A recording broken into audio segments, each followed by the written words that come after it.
사역자님 좋은 기도, 은혜로운 기도 감사합니다. 오늘 저녁에 제 강의의 주제를 신종족 메시아의 정체성과 책임 분담이라고 이렇게 소제목을 한번 붙여봤습니다. 지난주에도 우리 B그룹에 있어서 주장들이 어떤 것이냐 하는 데 대한 내용의 말씀을 가지고 또 생각을 해봤고, 오늘 저녁에는 좀 결론적인 내용이 아니겠냐 이렇게 생각을 하면서 그것을 바라보는 우리들의 입장이 어떤 입장이냐 할 때 신종족, 새로운 신자가 아니고 하나님 신자로 해서 하나님의 종족 메시아로 우리를 축복해 주셨습니다. 그 하나님의 종족 메시아로서의 나의 정체성, 그러면서 오늘 이 시점에 있어서의 나의 책임 분담은 또 무엇일 것이냐.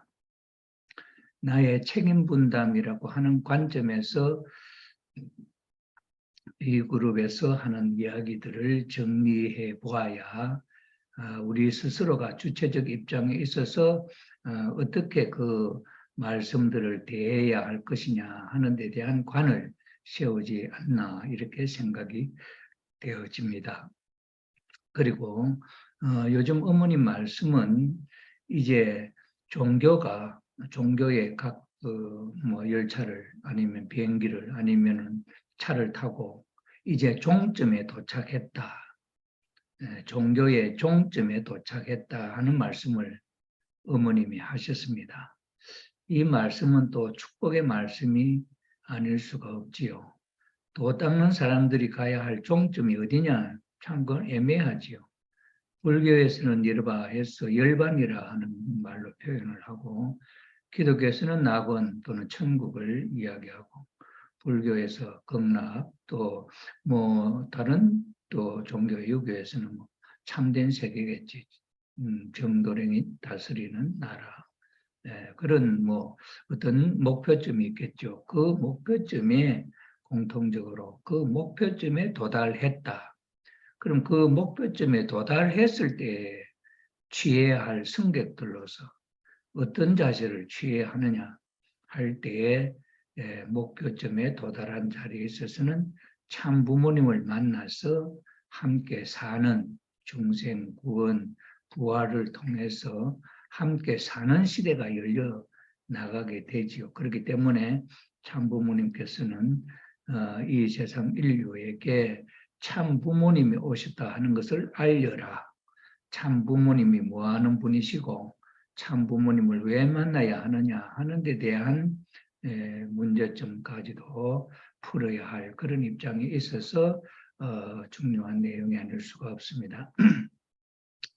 우리 부산 울산 대교구 교구장이 휴먼 2세들, 교회에 잘 나오지 않는 2세들을 중심 삼고 설문을 조사를 해본 결과에 그 2세들, 휴먼 2세들이 교회에 왜 나와야 하느냐, 교회에 나와야 하는 목적이 뭐냐 하는 데 대한 이해가 없습니다. 거기에 대해서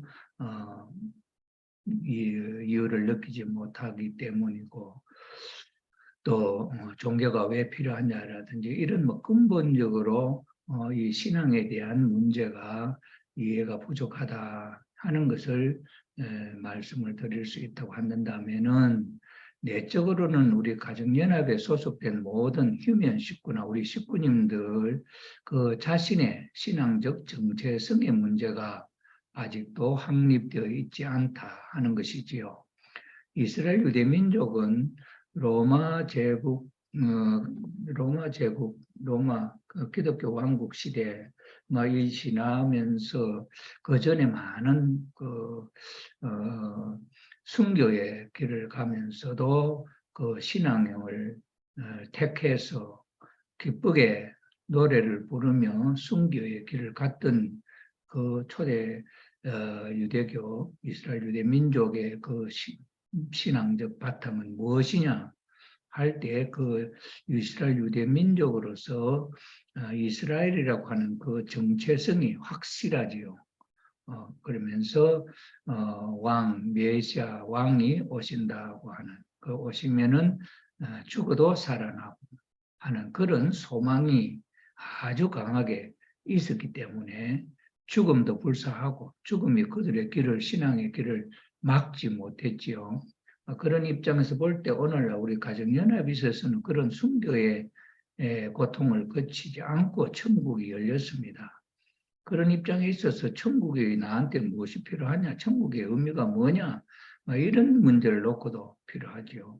그 다음에 왜 우리는 아침에 기도회를 해야 되고, 그 다음에 교회에 나가서 예배를 봐야 되고 하는 이유가 뭐냐 하는 데 대해서도 우리 스스로의 그 신앙자로서의 정체성, 나는 누구냐 하는 데 대한 확신이 없기 때문에 그런 문제가 해결이 안 되니까 신앙, 믿음이 생기지 않고 신앙을 소홀히 하게 되죠.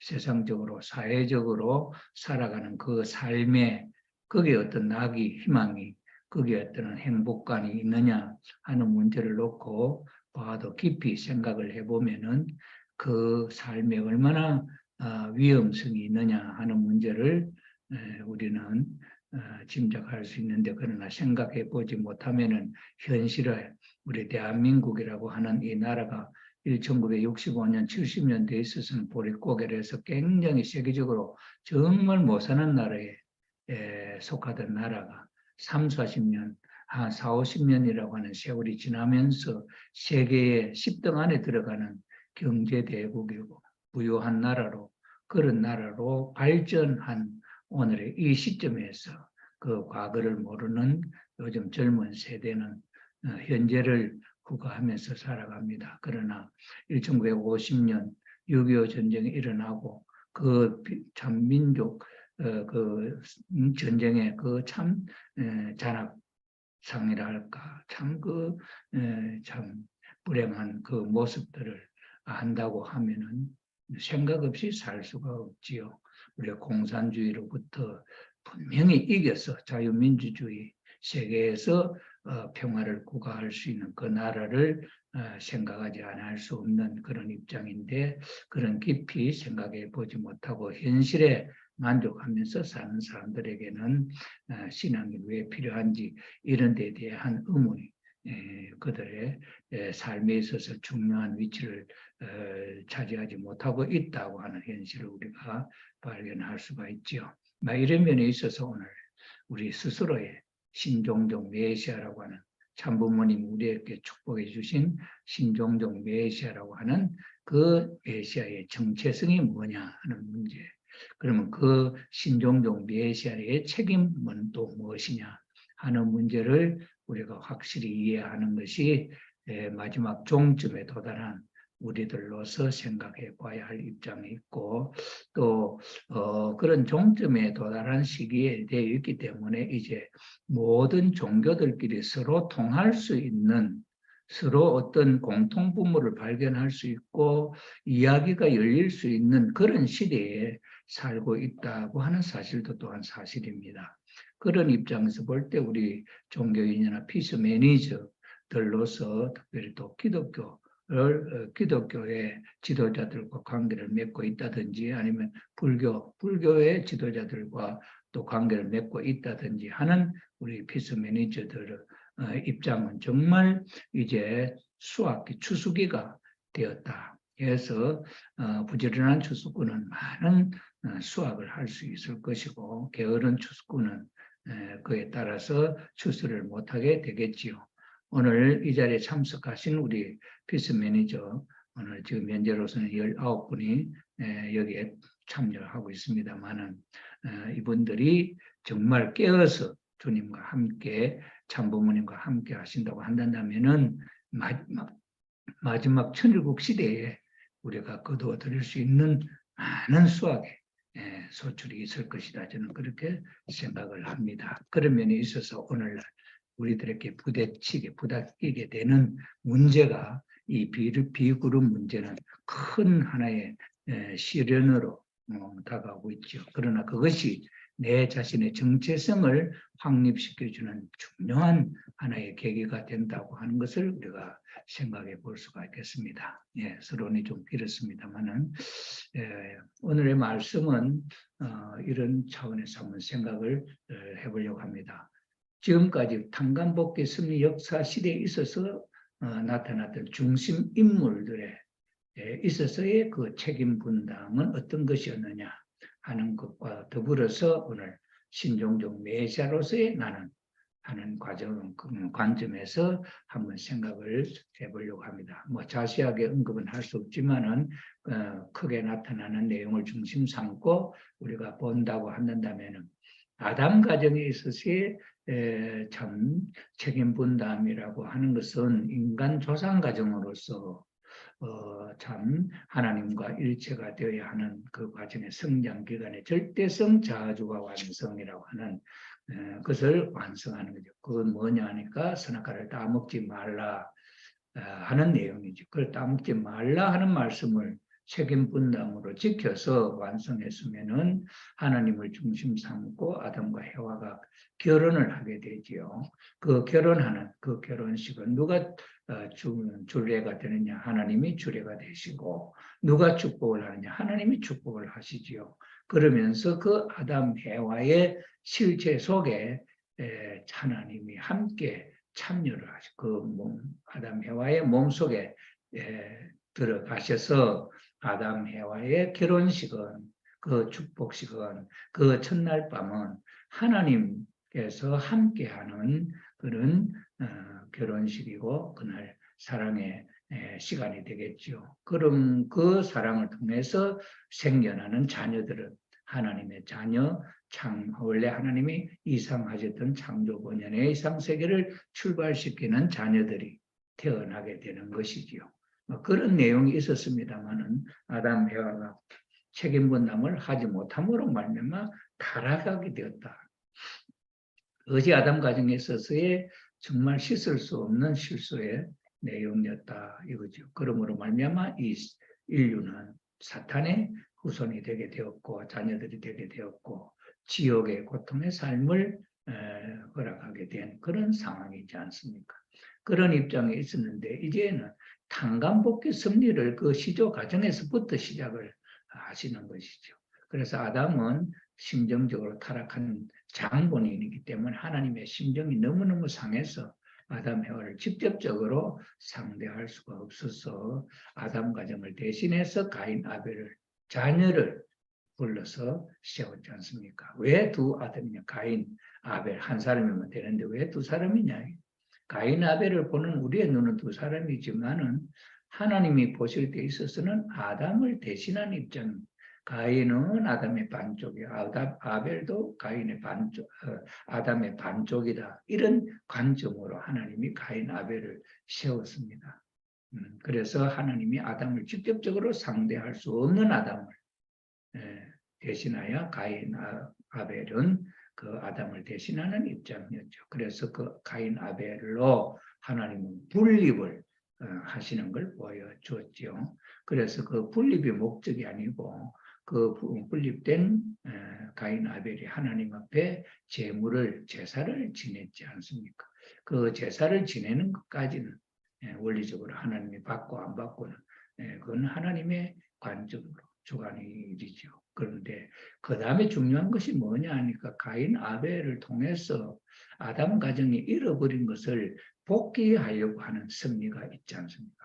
그 복귀 섭리의 가장 중요한 것이 뭐냐 하니까 실체 헌재죠. 가인이 아벨을 사랑하고 중보자로 세우고 그를 통해서 의로운 말씀을 받아들여 아벨과 함께 하나가 될 때에 타락한 아담이 복귀된 아담이 된다. 그건 아담 가정 복귀 섭리에 있어서의 핵심적인 내용이죠. 그런데 그 실제 현재에 있어서 가인이 아벨을 살해함으로 말미암아 아담 가정이 탄간 복귀 섭리에 있어서 실패한 가정이 되고 말았다. 직접적으로 타락한 장본인 가정을 복귀하는 섭리이기 때문에 쉬웠을 텐데 그것을 실패함으로 말미암아 다음에 다른 사람이 중심인 아담을 대신하는 다른 사람이 중심 인물이 되지요. 그래서 10대 1600년 뒤에 노아라고 하는 사람이 중심 인물이 되었지 않습니까? 그 노아는 120년 동안 방주를 건립을 하죠. 그 120년의 의미는 뭡니까? 그것은 하나님이 따먹지 말라 하는 말씀을 믿지 못하고 믿을 수 있는, 따먹지 말라 먹으면 죽는다 하는 내용을 알아들을 수 있는 상황에서 믿을 수 있는 말인데 믿지 못하고 타락했기 때문에 노아에게는 믿을 수 없는 말을 하나님이 주셔서 믿게 하는 거죠. 그래서 탕감 조건을 세우는 거죠. 그래서 120년 동안을 방주를 어디다 짓느냐? 산 꼭대기에다 지었단 말이에요. 그걸 믿을 수 없는 거지 않습니까? 그런데 노아는 그걸 믿고 그 배를 지어냈죠. 그 터전 위에 그 다음에 무엇이 문제였나 할 때 노아 아담 가정에서는 가인 아벨은 하나님이 세운 선한 중심 인물, 아담의 선한 성품을 대변한 인물이기 때문에 아버지와 심정적으로 같다 하는 조건을 세우지 않더라도 자신이 그런 입장에 서게 되면은 그 위치가 성립이 되는데 노아 가정은 아버지하고 아들 가인 아벨이라고 하는 존재는 다른 존재잖아요. 노아 따로 그 다음에 셈, 함 따로 아니에요. 그러니 함이 둘째 아들인데 둘째 아들 함과 아버지가 심정적으로 같다 하는 문제. 이것이 참 탕감복귀 승리에 있어서 정말 어려운 하나의 관점이지요. 그래서 부자 또는 모자 뭐 이런 관계에 있어서의 일체라고 하는 하나 된다고 하는 것은 이 탕감복귀 승리에 있어서는 빼놓을 수 없는 중요한 하나의 교훈이 되지요. 그래서 노아의 둘째 아들 함하고 아버지 노아하고 심정적으로 일체되는 그런 입장이 되어야 타락한 아담 가정을 탕감복귀하는 그런 중심 가정으로 세워질 수 있었는데 그 아벨이 함의 아버지의 심정과 일치되지 못한 것이 또 실패가 되었다. 그 책임 분담을 놓고 볼 때서는 함의 책임 분담이 뭐냐 할 때 아버지의 심정과 일치되는 것이지요. 그런데 노아에 있어서 이 자녀들이 그 아버지에 대한 믿음을 가질 수 없었던 하나의 결정적인 이유가 뭐냐 할 때 그 부인, 노아의 부인이 남편과 하나 되지 못한 사건이죠.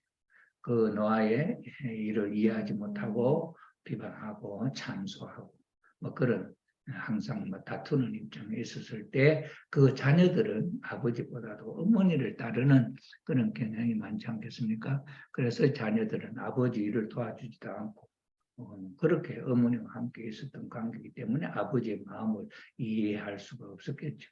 이런 면에서 노아 가정에 있어서의 책임 분담이라고 한다면은 아버지와 자녀, 부자 간에 있어서의 일체 이것이 이루어질 수가 없었다는 그런 입장이 되겠고 세 번째로 아담, 노아, 아브라함 세 번째로 중심 인물로 세워졌던 인물이 아브라함이죠.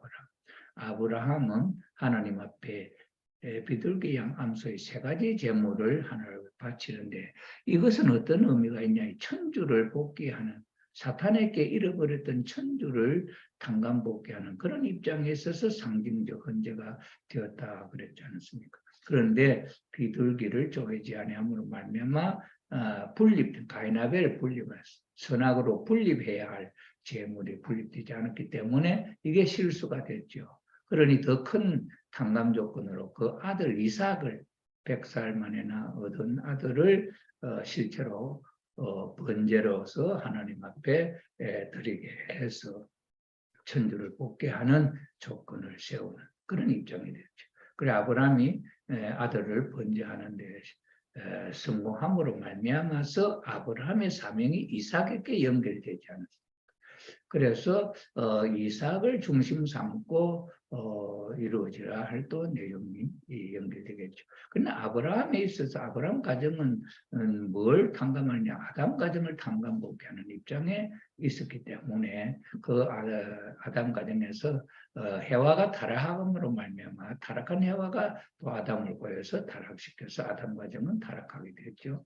그래서 아브라함 가정에 있어서는 타락한 입장에 있어서 탕감복귀하는 입장으로 그 해와가 사탄에게 넘어갔던 그 입장을 탄감복귀하는 조건을 세우는 데 있어서 아브라함의 부인 사레가 그 일을 실천을 해서 성공적으로 이루었다 하는, 이건 여성으로서 해와의 책임 분담, 사례로서의 책임 분담을 비로소 성공한 하나의 인물이 그 부인으로서 해와 입장을 탄감복귀하는 사례였다 하는 것을 우리가 알 수가 있습니다. 이건 대단히 중요한 하나의 사건이 아닐 수가 없지요. 그래서 아브라함, 이삭, 야곱 3대에 걸쳐서 이런 아브라함을 분립한 입장에서 가인, 아벨이 나와 있는데 재물 실수함으로 말미암아 아브라함 대신 입장에 세워진 존재가 이삭이기 때문에 이삭의 아들 가인, 아벨 입장에서 에서와 야곱이 나오지 않습니다. 이래서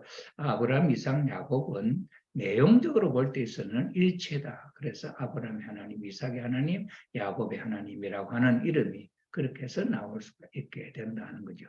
여기서 어떤 성공적인 내용이 이루어지느냐 하는데 볼 때에 상징 헌재의 이삭 실체 헌재로서 성공하고, 그 다음에 해와의 탄감복귀가 사례가 그것을 탄감복귀하는 입장에 세워지는 그런 하나의 교훈을 보여주지요. 그 다음에 이삭에 있어서는 이삭은 아브라함이죠. 아브라함 대신하는 입장에서 이삭인데 이삭도 그 본연의 책임 분담 뭐냐 하니까 아담 가정 탄감복귀지요.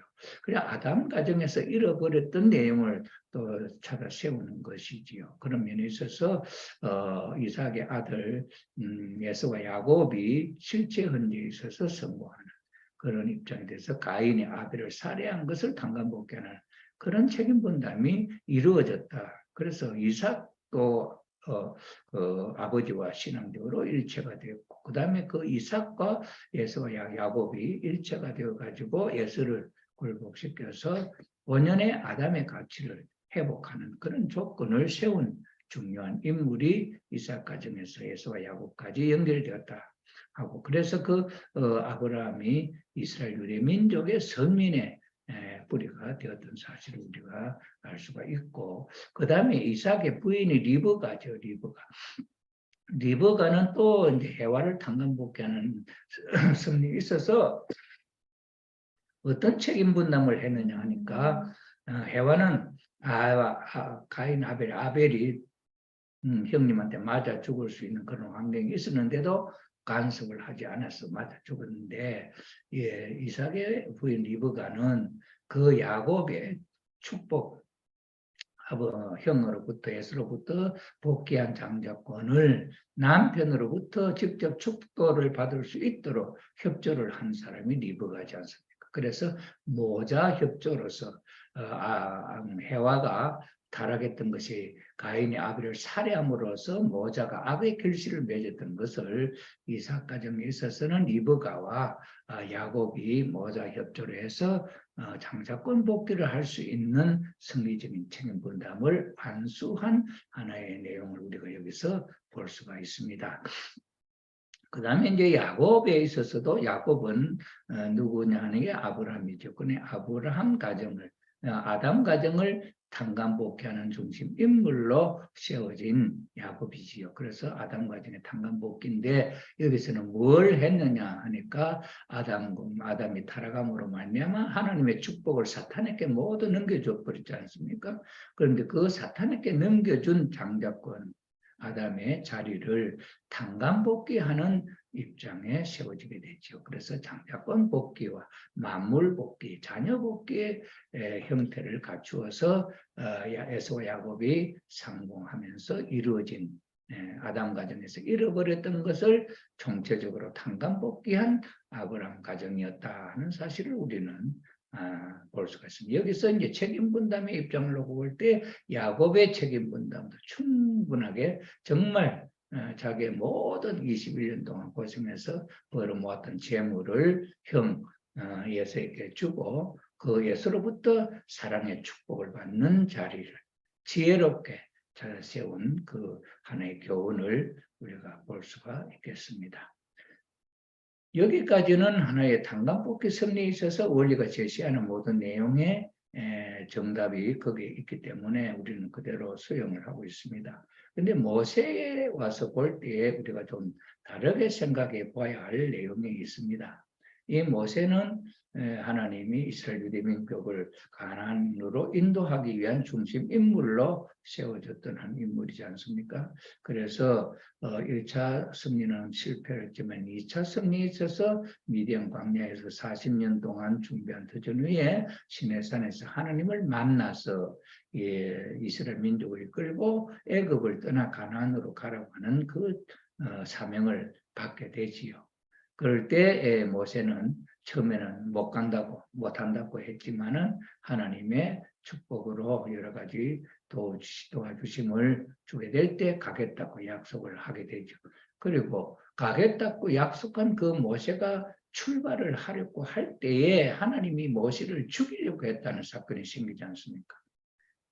가라 했던 그 모세를 하나님이 죽이려고 하는 전혀 반대적인 입장이지 않습니까?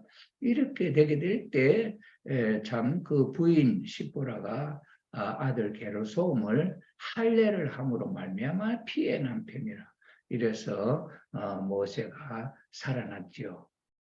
그래서 살아난 이 모세는 하나님의 뜻을 따라서 스스로 애굽으로 가서 이스라엘 민족을 이끌고 가나안으로 출발하는 그런 민족적 지도자가 될 수가 있었지요. 여기서 책임 분담은 뭡니까? 하나님이 하라고 하셨던 내용을 믿으려고 하려고 할 때 하나님이 죽이려고 하는 입장에 서더라는 하나님이 축복해 주셔서 가라고 하던 하나님하고 죽이려고 하나님의 얼굴이 보인다 이 말이죠. 이럴 때 이 모세는 어떤 결정을 했습니까? 죽이려고 하나님을 자기를 죽이려고 원수로 보지 아니하고 오히려 하나님이 자기를 100% 축복해 줄 수 있는 주인으로 결정될 수 있는 그런 믿음을 보인 책임 분담을 했지 않습니까? 모세가. 그래서 죽이려고 했던 하나님을 개의치 아니하고 하나님의 뜻을 따라서 이스라엘을 이끌고 가나안을 출발한다. 가나안으로 출발하는 모습을 우리가 보게 될 거죠.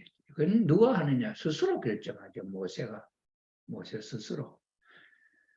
그 다음에 이제 예수님의 또 어느 정도 보면은 예수님이 메시아로 오셨기 때문에 사탄과는 관계가 없지요. 사탄의 시험을 받을 수 있는 입장이 아니지요.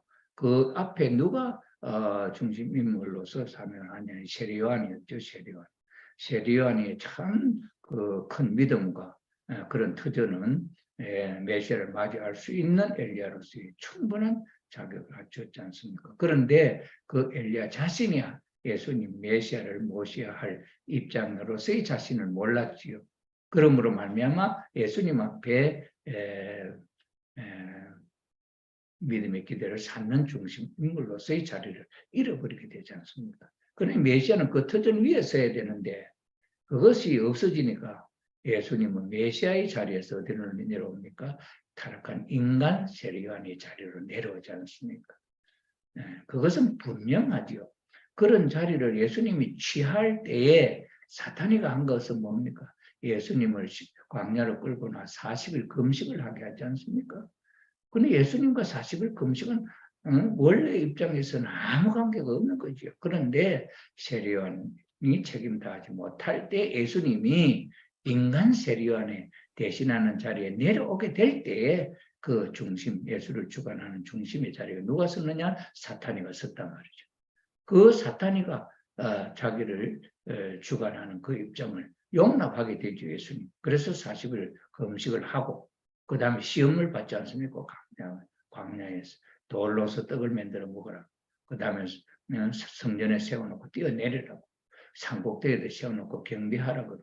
이 시험의 주체 앞에 순종하고 가잖아요. 따라 응하지요. 그러나 그 자리에 그것을 응하지만은 그러나 그 자기의 그 위치를, 자기의 가치를 중심 삼고 그 사탄의 시험에서 이겨 승리했지요. 그래서 타락한 세리요한이를 대신하는 승리적 입장에 세워지게 되는 것이 중심 인물로서 사탄을 이긴 하는 사탄이 직접적으로 주관할 수 없는 그런 책임 분담을 누가 했냐? 예수님이 했죠. 그럼 예수님이 메시아의 자리에 있어서 사탄의 시험을 안 받아야 하는 예수님과 사탄의 시험을 받는 예수님과 양면의 모습을 우리가 볼 수 있죠. 그럼 그것을 보는 제자들의 입장이 좀 어떻겠습니까? 혼란이 일어날 수 있죠. 메시아인 예수님인데 사탄의 시험을 받고 있는 예수님을 볼 때는 그게 혼란이 일어날 수 있죠. 그래서 예수님이 세리요한의 자리에 왔을 때는 나를 메시아라 하지 말라 그러죠. 그러나 그 내면적인 뜻을 제자들은 잘 모릅니다. 그런 면에 있어서 예수님 당신 본인으로서는 책임 분담으로서 사탄을 굴복시키고 이제 승리적인 기준을 세웠지요. 그 다음에 이제 해야 할 게 뭐였느냐 할 때에 이스라엘 유대 민족과 더불어서 이스라엘 유대 민족이 바탕이 되어 가지고 예수님은 메시아로 오셨기 때문에 결혼을 해야 되는 입장이에요. 그래서 독생녀를 찾아서 복귀해야 될 입장이었다. 아담이 해와를 잃어버렸지 않습니까? 아담이 해와와 더불어서 함께하지 못하고 홀로 돌아다니게 될 때 그 해와는 천사장과 가까이 놀고 있다가 거기에 정이 들어가지고 타락하는 결과가 벌어지지 않습니까? 그런 면이 있어서 예수님은 그 잃어버린 해와를 독생녀를 당간복귀하는 입장에 서야 되죠. 그래서 예수님은 17살 때 독생녀 세리요한의 여동생을 찾아서 결혼을 하려고 했고 27살 때 두 번째 시도를 했고 30살 때 세 번째 시도를 했지만은 그 독생녀와 만날 수 있는 인연을 맺지를 못하게 되죠. 그래서 독생녀는 그 뜻을 이루지 못하고 예수님 독생자의 사명을 가지고 독생녀를 만나서 하나님 앞에 하늘 가정을 복귀해야 할 입장에서의 책임 분담을 예수님은 못하게 되죠. 그래서 십자가를 지고 돌아가시게 되어서 그 터전 위에 성령의 성신을 복귀를 해서 예수님과 부모가 되셔서 기독교의 예수를 믿는 성도들이 하나님 앞에 양자될 수 있는 중심 부활의 역사가 크게 나타나게 되죠.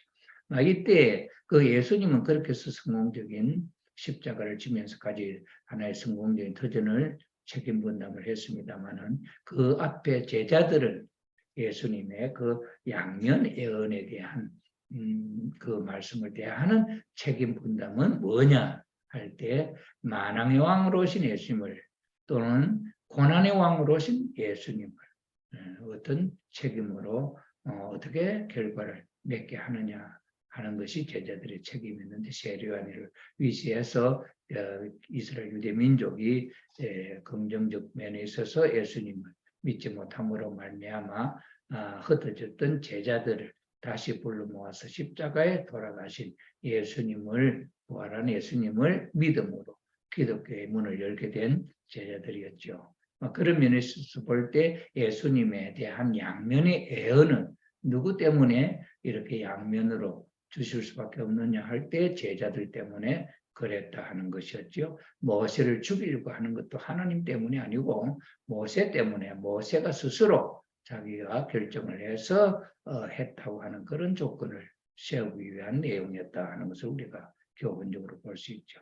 그럼 재림주님으로 오신 문수면 선생의 아버님은 에덴 동산에서 아담과 해와가 잃어버렸던 말씀을 찾아서 하나님 앞에 사인을 받는, 의인을 받는 그런 승리가 있었죠. 43일 동안에 연계해서 원리 말씀을 선포하시고 하나님도 틀렸다. 그리고 모든 성인들도 다 틀렸다고 했지만은 마지막에 43일 동안에 아버님은 그 말씀이 진리라고 소개할 때에 하나님이 마지막에 심판을 하셔서 그 말씀이 맞다 하고 결론을 내려주시죠. 이것이 하나님의 의인을 받는 책임 분담이 잃어버렸던 말씀을 찾는 중심으로서의 책임을 인간 조상으로서의 책임을 할 수 있었던 하나의 큰 조건이다 하는 거죠. 그 다음에 또 다음 3위 뭡니까? 그건 또 독생녀를 찾아서 성원식 하는 거죠. 어린 양 잔치. 이것이 예수님의 재림의 약속이고 말씀을 이루는 입장이죠. 그런 면에 있어서 아버님은 40세에 한학자 어머님을 독생녀로 맞이해서 성원식을 하고 어린 양 잔치로서 하늘이 이루시려고 하는 그 뜻을 찾아 이루신 성공하신 분이시다 하는 것을 우리가 알 수가 있겠습니다. 그러면 이 부모님을 대하는 신종적 매자로서의 어떤 책임은 없느냐 하는 것을 우리가 생각해 보면, 우리 신종적 매자에게 또 뭘 부모님의 말씀의 양명성입니다. 아버님은 어머님에 대해서 원죄가 있다 그러시고, 어머님은 아버님에 대해서 원죄가 있다. 이런 말씀을 하시게 되는 배경은 무엇일 것이냐? 이건 아버님, 어머님 때문이냐, 아니면 신종적 메시아 때문이냐 하는 거죠. 예수님께 있어서 이 양면의 예언을 그 제자들이 어떤 책임을 하느냐 하는 데 대한 내용으로서 주신 내용이 있지 않습니까? 그래서 모세를 죽이려고 한 것도 모세가 스스로 중심이 되게 하기 위해서 그런 조건을 세워주셨다는 것을 우리가 알죠. 이런 면에 있어서 우리 신종종 메시아는 천일국 백성으로 입적을 한 천일국 축복 가정으로서 신종종 메시아가 어떤 정체성을 가지게 되냐, 부모님의 말씀에 대한 확실한 믿음이 어떤 경지를 갖고 있느냐, 어머님 말씀에 의하여 서느냐, 아버님 말씀에 의하여 서느냐 하는 것은 자기 스스로의 위치가 아니지요.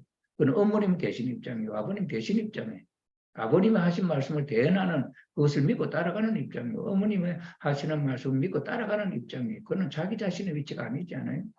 그런 면에서 신종적 메시아의 스스로의 책임 분담이 여기서 나오는 거죠. 그래서 이 신종적 메시아로서의 책임 분담은 뭐냐 할 때에 우리를 중생 구원 부활시키는 참 부모님의 입장이 어떤 것이냐. 그래서 독생녀로 오신 참 부모님에 대한 나의 확실한 믿음의 정체성이 필요하다 하는 것이 여기서 우리에게 교훈적으로, 섭리적으로 인물들을 중심 삼고 했던 일을 중심 삼고 볼 때에 이런 하나의 중요한 위치에 우리가 놓여져 있다 하는 것을 우리가 이해할 수가 있겠습니다. 오늘 제가 말씀을 드리려고 하는 이 내용에 있어서의 중요한 부분은 말씀을 아버님과 어머님에 대해서 정체성을 논할 때에 그 기준이 어떤 것이냐 할 때에 대한 연구를 우리 기식대교 의장님이 참부모님, 여기에 이제 참부모의 생애, 말씀, 섭리, 원리 말씀이나 아버님의 생애 또는 섭리적인 내용에 있어서 그 해석을 어떻게 하느냐에 대한 논문을 정리한 것이 있었어요. 그것이 여기에 나타나는 이 내용.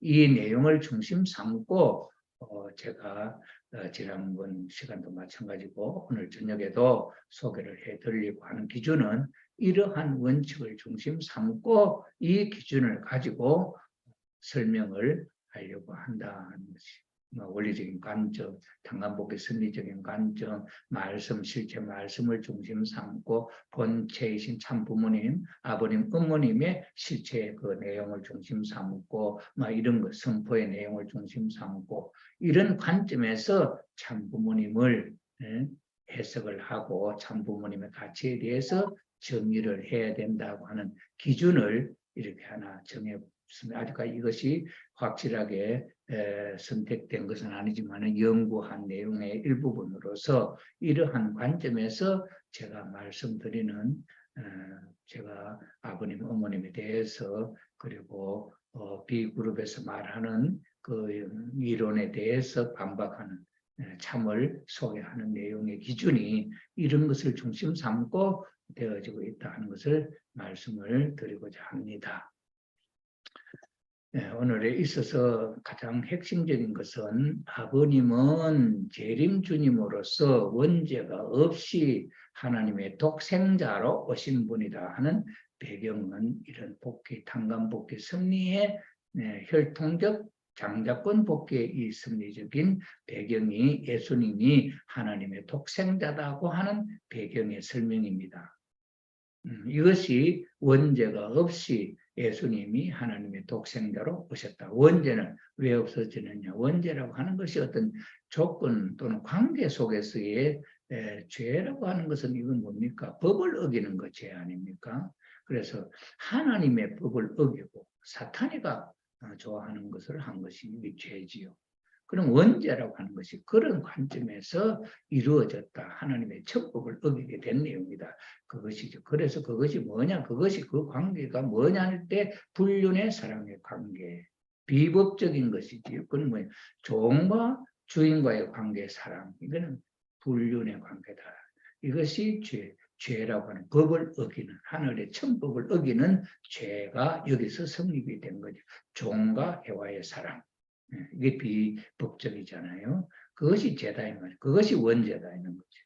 그래서 그 원죄는 그럼 어떻게 청산하느냐 할 때 그 관계로서의 이 내용을 tan감목게 하는 내용을 여기서 보여줘. 아브라함 가정에서 보여주셔서 예수님이 이러한 제 관계의 죄를 벗어나서 하나님의 독생자로 태어날 수 있었다. 그래서 예수님은 독생자이시고 원죄가 없이 오신 분이다 하는 배경 설명이죠. 이것으로 예수님을 해방해 드렸고 예수님을 하나님의 아들 왕자로서 회원해 드렸던 이스라엘에 있어서의 그 예수님에 대한 회원식이었지요. 그 다음에는 이제 에덴 동산에서 아담도 죄를 지고 해와도 죄를 지었죠. 근데 아담은 이렇게 해서 복귀를 했는데 그럼 해와 복귀가 있어야 되지 않냐 그죠? 그래서 해와 복귀 승리는 또 어디서부터 이루어지냐 할 때 아브라함 가정에 있어서의 부인 사라, 그 다음에 이삭의 부인 리브가, 그 다음에 유다의 며느리 다마를 통해서 이것이 장자권 복귀 승리의 결정적 해와가 잃어버렸던 것을 tan감복귀한 조건을 세웠다. 그렇죠. 사라가. 절대성 자주간 완성이고요. 아브라함이 자기 부인의 자리를 놓아주잖아요. 아담은 그 해거방 바로에게 주는 거예요. 그건 타락한 해와는 어디에 천사장의 부인의 입장이기 때문에 자기의 부인을 애거방 부인의 자리를 주었는데 여기서 다시 복귀해오는 조건을 누가 세우느냐 할 때에 그 아브라함 부인 사례가 tan감 조건을 세워서 절대성 자주간 완성함으로 사탄이 창감 조건을 벗어버리니까 자유의 몸이 되어서 아브라함에게 돌아왔죠. 그래서 타락한 해와를 tan감 복귀한 입장이고 그 다음에 리브가는 무엇입니까? 하나님의 축복을 아벨을 통해서 연결시켜야 되는데 해와가 그 관여를 하지 않고 그것이 악으로 열매 맺도록 내버려 뒀잖아요. 모자 협조가 이루어지지 않았죠. 그래서 여기서는 리브가와 야곱 사이의 모자 협조를 통해서 하나님의 축복이 아들에게 야곱에게 연결되는 그런 결정적인 역할을 리브가가 했죠. 그 다음에 다말은 이 축복의 혈통을 귀하게 여기는 믿음을 세우죠. 오나님 자식 자기 남편인데 이로부터는 씨를 받지 못했지요. 그런데 셀라를 어려서 못하니까 이 다말은 시아버지를 통해서 씨를 받아서 이 혈통을 연결시켜 나가 이것이 이스라엘 유대 민족의 정통적 복귀 승리의 역사가 되지고 그 외에는 방대 승리가 되고 중심 승리가 이렇게 구분되게 된 내용이 여기 있었죠. 그래서 사라 그 다음에 리브가 다마를 통해서 베레스를 통해서 그게 혈통으로 장자가 맏아들이 먼저 태어날 수 있는 조건이 세워진 터전 위에 마리아를 통해서 마리아는 총체적으로 해와가 잘못된 것을 1대1 tan감복귀를 실체적으로 해서 잃어버렸던 해와의 입장을 회복을 하고 그 다음에 하나님의 자식을 낳았던 사탄의 자식을 낳았던 해와가 죽음을 극복하고 하나님의 자녀를 낳게 되죠. 그 하나님의 아들이 예수님으로 하나님의 독생자가 태어나게 되었다. 그러므로 마리아로 말미암아 독생자도 실제적으로 태어나게 됐고 독생녀도 올 수 있는 터전이 여기서 닦아졌다. 자, 그런 입장에 있어서 신랑 예수님 보아당 신부 후 해와를 찾아서 성혼식을 하고 싶었던 것이 예수님의 뜻이었고 그 뜻을 이루지 못하고 돌아가시기 때문에 다음에 다시 오마 신랑으로 오셔서 그 뜻을 이루겠다고 하시는 소원을 남기시고 가셨다 이거죠. 자, 그런 터전 위에 2000년 지난 오늘 이 시점에 재림주 신랑으로 오신 문수민 선생님이 예수님의 이 소원의 뜻을 이루어 신부 독생녀를 찾아서 하나님을 중심 삼고 어린 양잔치 성혼식이 이루어짐으로 말미암아 하나님의 가정이 되어지고 거기에서 태어나는 자녀는 하나님의 자녀, 하나님의 가정이 세워져서 참 부부, 참 부모, 참 자녀가 여기서 생겨나게 되었다 하는 거죠. 자, 이런 결론적인 내용이 이루어지기 위해서는 무엇이 성혼식이 이루어져야 되지요. 이런 설명이 이러한 선리적인 배경이 있는데 여기서 이제 B그룹에 있어서는 무엇을 주장하고 나오느냐 하는 데 대한 관점으로 여기에 대한 확신이 세워지지 못하면은 그 B그룹의 주장들을 혁파할 수가 없다 하는 거죠. 그런 면에 있어서 오늘 예를 들어서 그 한 내용들을 좀 소개를 해 올리려고 합니다. 제일 큰 문제로 부각된 것이 어머님을 초림, 성탄, 독생녀로 긍정적 주장을 하는 김진춘 위원장의 강의 속에 아버님, 독생자에 대한 내용이 좀 부정적이다. 그런 면에 있어서 우리 신종동 메시아는 어머님에 대한 확고한 신앙은 긍정적으로 받아들인다고 한다면은 아버님에 대한 이 설명은 여기는 부정적인 설명이에요. 그래서 그분의 표현을 따르면 아버님의 이 꼬리를 잘라드려서 해원해드려야 된다는 그런 표현을 썼지 않습니까? 그러니 거기에 대해서 이게 부정적이죠. 여기 이 말이 김진춘 위원장의 속에 있어서는 결정적인 여기에 잘못이다, 실수다 하는 내용이지요. 그분의 말씀에 의하면은 이 도피에 나타나 있는 이 내용이 바로 이제 그 내용을 소개하고 있는 것인데 여기서 한번 보면은 예수님의 성탄은 독생자를 하죠. 그렇죠. 독생자로서 성탄을 하셨고 성장해 올라가지요. 성장해 올라가면서 17살 될 때 결혼을 하려고 하고 27살 때 결혼을 하려고 30살 때 결혼을 하려고 합니다. 그 대상이 누구냐 할 때 세리요한의 여동생이었다. 그런 이야기입니다. 그런데 이걸 누가 주선을 하느냐 할 때에 어머니 마리아가 이 결혼을 성사시키도록 예수님이 요청을 했습니다. 그런데 이 세 번 다 이 마리아는 이것을 이루어주지 못합니다. 그러니 독생녀를 만나지 못하고 결혼 섭리에 실패를 하고 가정 완성을 할 수가 없었다. 이런 이야기죠. 그런데 그때 그분이 하시는 설명 가운데 세리요한의 여동생은 독생녀 탄생이 아니다. 그 다음에 혈통 전환을 해서 독생녀로 온 분이 아니다. 이렇게 설명을 했습니다. 그래서 저는 이 내용은 잘못되었다 하는 것이지요. 왜 잘못되었느냐. 예수님이 이 33년의 생애 가운데 결혼을 하는 과제를 놓고 3번이나 특별히 누구를 지목했느냐. 이 여인을 지목했죠. 만약에 이 여인이 독생녀도 아니고 혈통 전환을 해서 원죄 없이 탄생한 여인도 아니라고 한다면은 왜 이 여인하고 결혼을 하려고 하다가 죽었냐는 거지. 다른 여인도 있잖아요. 이 조건을, 이 여인을 택한 이유가 뭐냐는 거예요. 신앙이 좋은 여자들이 많이 있습니다. 그런데 이 여자를 고집한 이유는 이 여자는 독생녀로 태어났기 때문이다. 예수님이 독생자로서 독생녀를 알아보고 그 독생녀와 결혼을 하려고 했던 것이다 하는 거죠.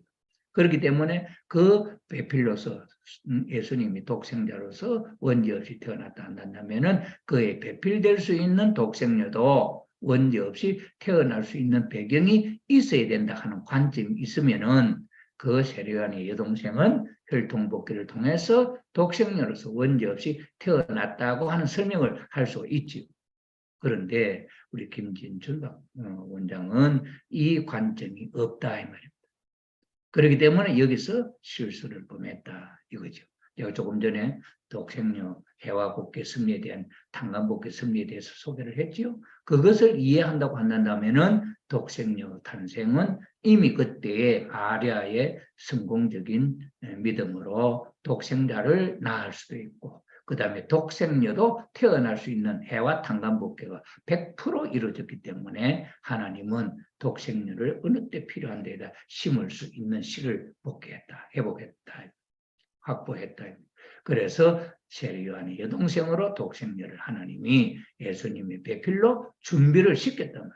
그래서 17세가 되었을 때 이 독생녀를 만나서 결혼하려고 했고 27세 때 또 하려고 했고 30세 때도 이 여인을 하려고 한 이유는 이 세례요한 여동생은 독생녀로 오셨던 분이기 때문이다 하는 것을 알아보지 못한 내용의 실수를 김진춘이 범했다 하는 거죠.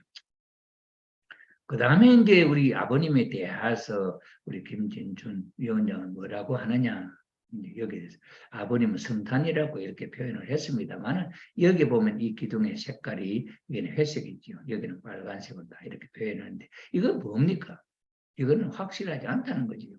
독생자 계성, 여기서 계성되지 여기서는 확실하지 않는 거잖아요.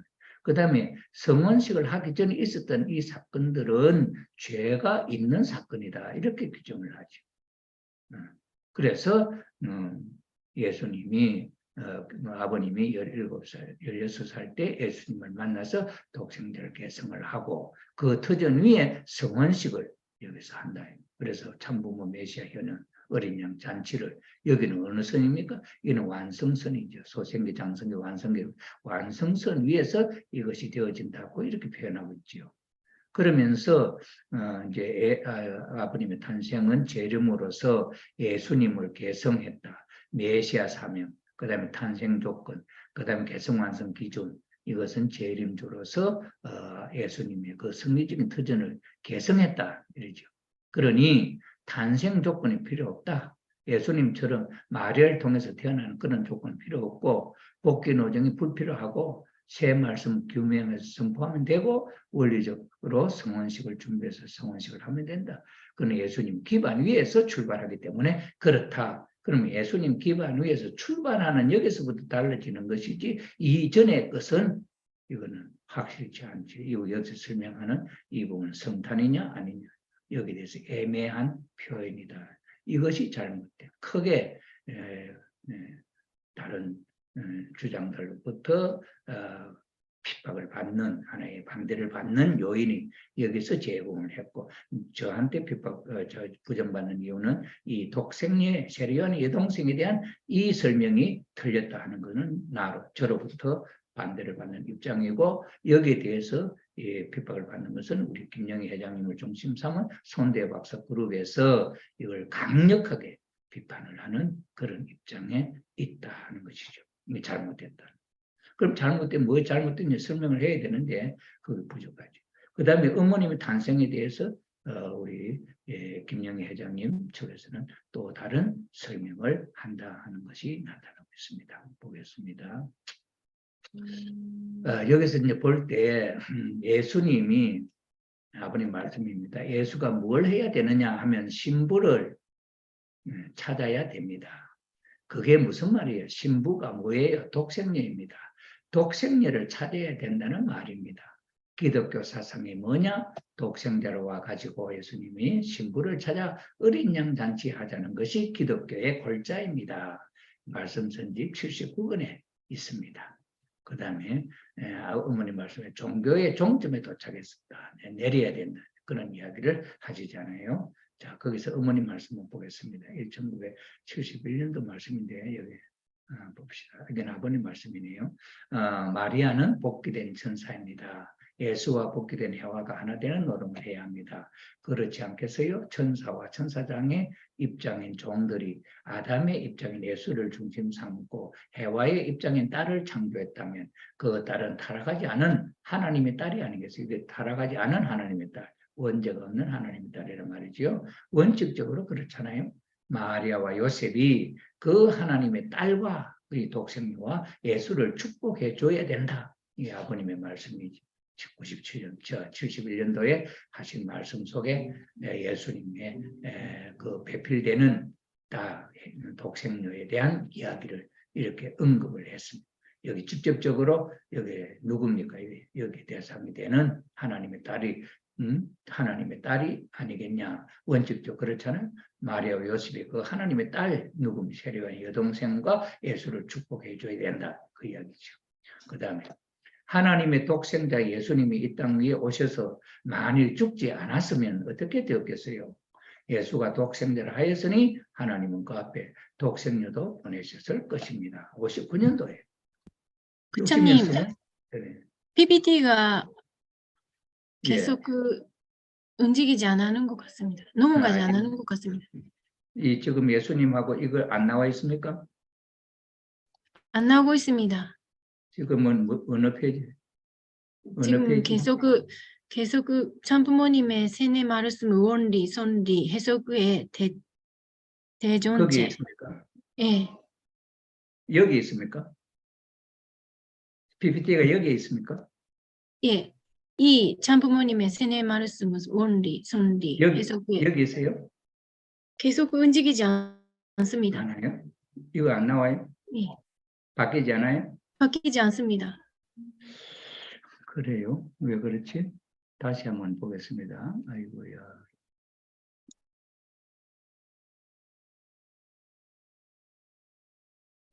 다시 공유를 해서 한번 만들어 보겠습니다. 아이고, 그렇게 됐어요?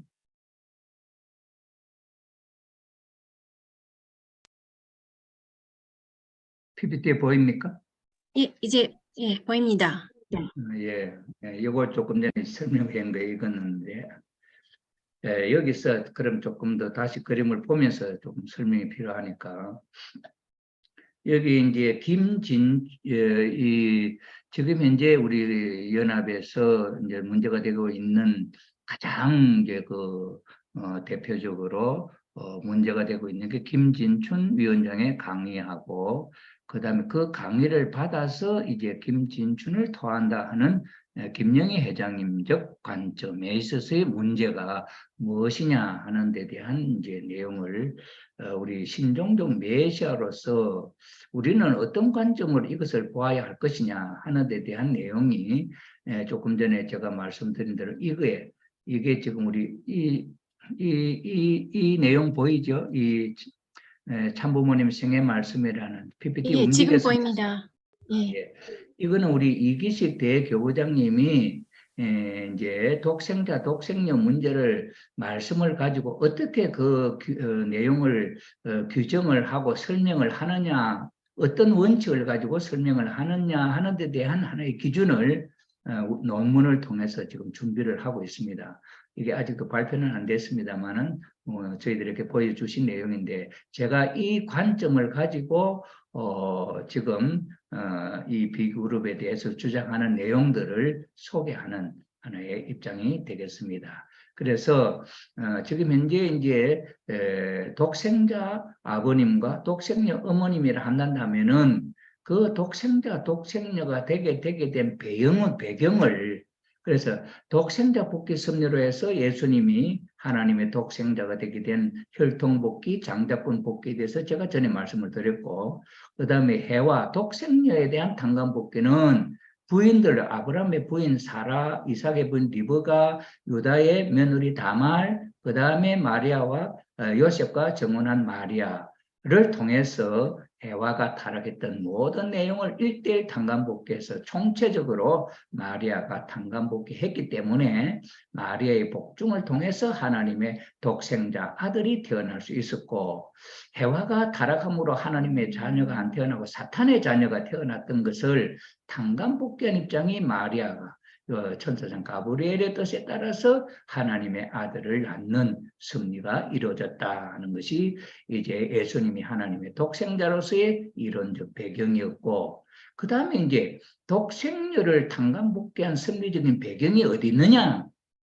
이게 지금 누구의 주장 속에 있냐면은 김영희 회장님의 김진춘을 토한다 하는 입장에서 손대호 박사가 주장하는 말씀 속에 어머님은 독생녀 탄생이 아니고 원죄 없는 탄생이 아니다. 독생녀로서의 배경이 없다. 이런 이야기를 하죠. 그래서 예수님이 이러한 탄생의 배경이 있기 때문에 탄감복귀 섭리의 시대적인 혜택을 입어서 다시 오시는 재림주님 아버님은 그런 탄생의 비밀도 필요 없고 예수님이 닦아놓은 독생자가 33세 신랑이 될 수 있는 자리에서 재림주의 사명이 출발된다 하는 걸 연결시켰단 말이죠. 그러면 해와 독생녀에 되는 입장에 있어서의 섭리적인 배경은 뭐냐 하는 것을 지금 현재 우리 통일가의 지도자들이 여기에 대한 설명을 못하고 있습니다. 그래서 김진춘 위원장도 이 설명이 없고 그 다음에 김영희 회장님의 설명에도 이 내용이 없습니다. 그래서 제가 여기서 우리 신종종 메시아의 책임 분담이라고 하는 내용을 가지고 왜 이 내용을 설명을 하느냐 하면은 제가 아까 복귀 섭리에 있어서 각 중심 인물의 책임 분담이라고 하는 내용을 가지고 소개했던 바 우리 신종종 메시아는 천일국에 이제 입적 축복을 받은 종종 메시아로서 하나님의 종종 메시아가 될 수 있는 요건이 뭐냐는 거죠. 그에 대한 책임 분담 우리에게 무엇이 주어지느냐 하는 데 대한 내용을 모세는 자기 책임 분담으로 하나님이 죽이려고 했지만은 하나님을 모시고 따라 나가는 입장이었고 아버님은 하나님 앞에 원리를 가지고 규명을 할 때 틀렸다고 하는 말씀을 아버님 스스로 주장하면서 43일을 그 원리를 소개할 때 하나님이 그래 이 말이 맞다 하고 의인을 허락을 해주셨다 하는 것으로서 아버님은 원리의 중심이 될 수 있었다 하는 설명이었지 않습니까? 그런 것처럼 우리가 신종종 메시아로서 천일국에 입적된 우리는 종종 메시아로서의 어떤 자격, 책임 분담이 없냐 하는 거죠. 그 책임 분담을 나는 어디서 묻고 있느냐 할 때에 아버님, 독생자, 독생녀에 대한 말씀으로 양면에 아버님은 어머님의 독생녀가 아니다. 그 다음에 원죄가 있다. 그 다음에 어머님은 아버님의 원죄가 있다. 하는 이 주장의 말씀을 우리는 어떻게 이 문제를 정리할 거냐 할 때 어머님 말씀을 따르면은 내가 찾은 어떤 원리로서 주장하는 내 것이 아니고 어머님을 따라가는 입장에 있어서 자기는 없어지고 아버님의 말씀을 김영희 회장님 측 손대호 박사의 회장 측 그 말씀을 따르면 어머님을 부정하는 입장이 있잖아요. 어머님은 독생녀도 아니고 그 다음에 원죄 없이 태어난 분도 아니고 그 다음에 뭡니까? 메시아의 부인으로서 책임 분담을 완성하면은 또 참 어머니의 자리에 선다 하는 이런 애매한 답이죠. 이것은 형진그룹에서 이야기하는 것과 똑같습니다. 형진그룹은 어머님은 독생녀가 아니다. 원죄 없이 태어나신 분이 아니다. 책임 못했기 때문에 그 자리에서 누구를 한씨 어머니를 쫓아내고 그 다음에 그 자리에 누구를 세웠냐? 거기에 강현실 씨를 세웠다. 강현실을 세우는 이유나 그 목적에는 배경이 있느냐? 아무것도 없습니다. 그저 세우는 것밖에 없지요. 그 강현실 씨가 독생녀, 어머님이 될 수 있는 무슨 조건을 갖췄냐? 그건 형제님이 세우는 조건밖에 없지요. 아무도 그 사람이 독생녀라고 주장할 수 있는 복귀 섭리사적 내용의 이행이 하나도 없잖아요. 그건 또 다음에 일대 탄광복귀와 우리 인간의 어머님, 참부모님을 말미암아 우리 인간의 위상이 어떻게 탄광복귀 되느냐 하는 데 대한 설명을 할 때 제가 말씀을 자세하게 해 올리겠습니다. 그래서 여기서 독생녀의 탄광복귀 섭리의 내용도 여기서 있기 때문에 B그룹에서 주장하는 내용을 가지고 우리는 이제 설명을 하는데 어머님의 독생녀 탄생 예를 들어서 김진춘 박사가 어머님에 대해서는 설명을 다 했다. 독생녀로 탄생하셨고 원죄 없이 탄생하셨고 그 설명에 대해서는 이 원칙, 탄생의 원리 노정, 무원죄, 독생녀, 하늘의 혈통, 탄생의 신인 부자, 그 다음에 초림이고 개성이 아니다 하는 이 설명은 원리적으로 또 섭리적으로 긍정적인 내용을 다 소개하고 있죠. 그 다음에 예수님이 여기서 17세 때, 27세 때, 30세 때 하는 것은 아버님의 말씀에 의해서 결혼을 하려고 했다. 그 대상이 누구냐? 세례요한의 여동생이다. 그런데 세례요한 여동생은 독생녀 탄생이 아니고 혈통 전환에서 원죄가 없이 온 여자가 아니다. 이게 누구의 주장이냐? 김진춘 위원장의 주장. 이건 나는 틀렸다.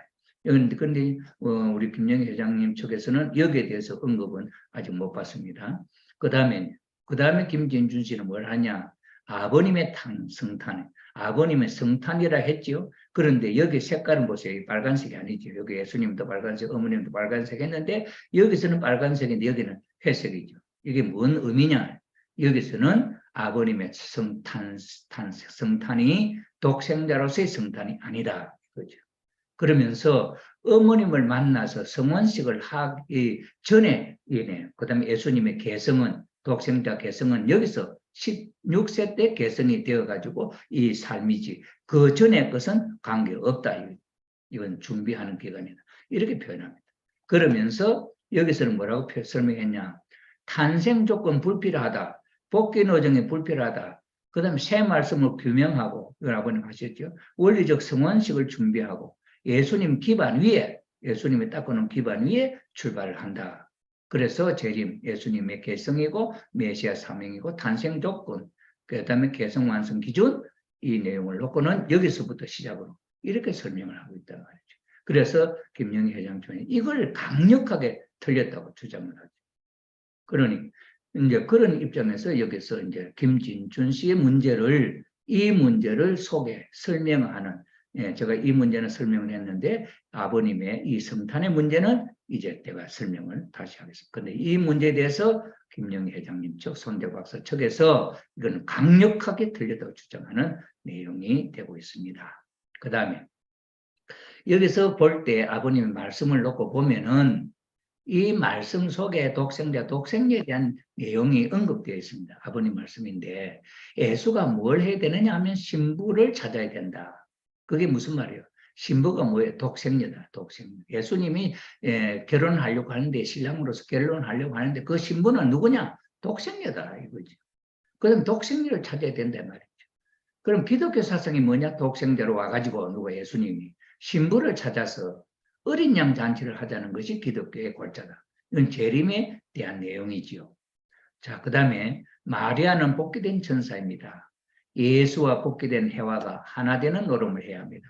그렇지 않겠어요? 천사와 천사장의 입장인 종들이 아담의 입장인 예수를 중심 삼고 해와의 입장인 딸을 창조했다면, 해와를 창조했다면 그 딸은 타락하지 않은 하나님의 딸이 아니겠어요?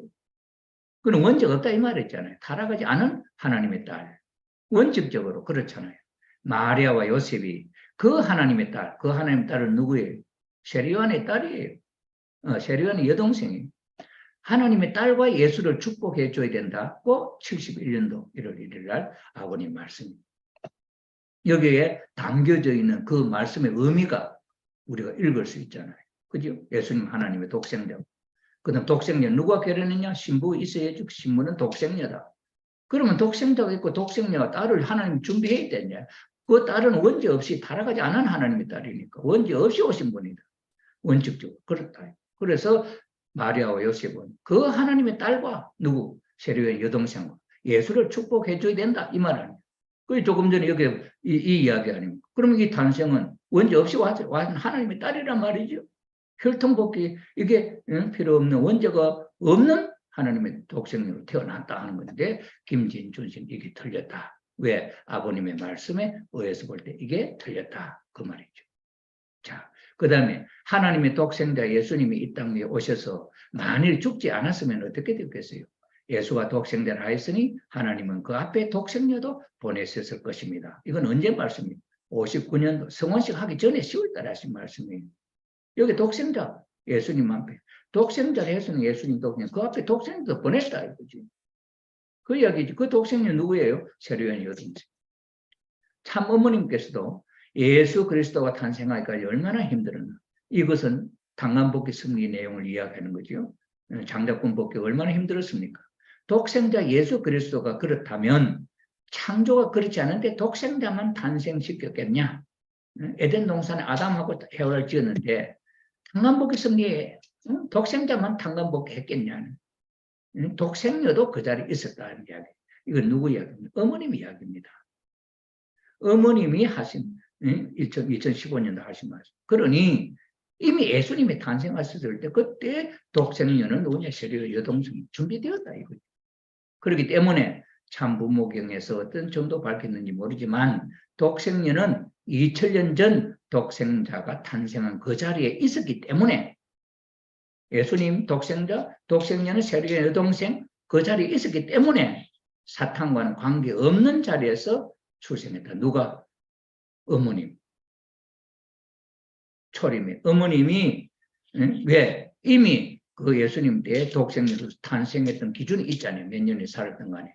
그렇기 때문에 탄생에 있어서 그런 예수님의 마리아 탄생이라든지 그런 것이 필요 없이 태어날 수 있다. 하나님 이미 독생자의 독생의 씨를 갖고 있기 때문에 하나님 필요할 때 언제든지 심어서 준비할 수가 있다. 그 이야기를 하시는 거예요. 그래서 독생의 위치란 무엇이냐 하는 데 대한 이야기를 어머님이 하신 내용이지요. 자, 그런 내용을 중심 삼고 이 도표에서 우리가 생각을 해볼 때에 한번 봅니다. 아담과 해와가 이거는 이제 김진춘 씨의 그 예수님에 아버님에 대한 이야기를 제가 하려고 하는 겁니다. 아담과 해와가 소생계 장성기 성장해서 이 자리에서 타락했지 않습니까? 아담과 해와 타락했단 말이에요. 그랬기 때문에 이 예수님의 성탄은 혈통복귀를 통해서 독생자 탄생할 수 있는 그 복귀 섭리에 의해서 태어났기 때문에 여기서부터 자라는 거죠. 아담 해와가 자라듯이 예수님이 성장해서 33세까지 계시다가 돌아가셨죠. 그래서 17세, 20세, 30세에 결혼을 하려고 하는데 그 결혼 섭리는 못했다. 못 이루어졌다. 그죠? 자, 그래서 그 내용을 이어받는 분이 누구냐? 참 아버님이다.